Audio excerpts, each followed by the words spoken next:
কি আপা লড়ে না কি হবে?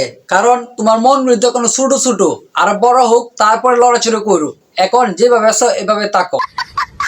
নাচার যদি এতই শখ থাকে তাহলে গান ছেড়ে নাচেন। অন্যের কথায় নাচার কি দরকার? আপা তোমার যদি টিকটক করা ইচ্ছা থাকে তাহলে মিউজিক দিয়ে করো, টিকটক করো। টিকটকের মাধ্যমে নিজের ভয়েস দিয়ে আবার অন্যদেরকে জ্ঞান দেওয়া কিসের জন্য? নিজে হেফাজত থাকো না। অন্যের অতীত ঘাটা শেষ হইলে হ্যাঁ কোন আপা কিতা করবো তাইলে আমরা? আপনি বলে দেন। নিজের দিকে তাকা।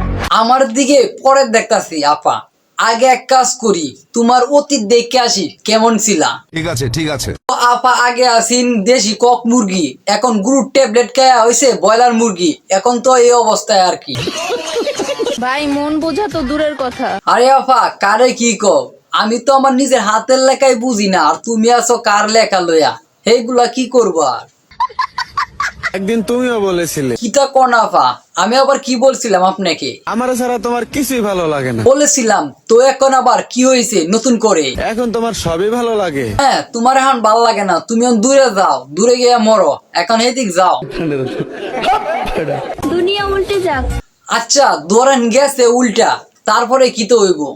সবাই আমার বিপক্ষে থাকো, হ্যাঁ তাকলো, তারপর শুধু তুমি আমার পক্ষে থেকো। পরে খালা কোন টিকটকারের পিছে আমরা থাকতে পারবো না। টিকটকারের বিরুদ্ধে তো আমরা কথা বলি, তাই না? শুধু পরিবারের দেওয়া শিক্ষা না থাকলে চাফা কি করতেন আপনি তাইলে?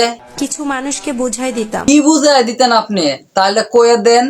বেয়াদব কাকে বলে। দেখতে বোঝা যাচ্ছে আপনি যে বেয়াদব, এটা দেখতে বোঝা যাইতেছে। নাইলে তো আমরা কইতামই যে না ভালো আছেন। আপনি তো এই স্টাইলের লুকে দেখা যাইতাছে। সঠিক বলেছেন।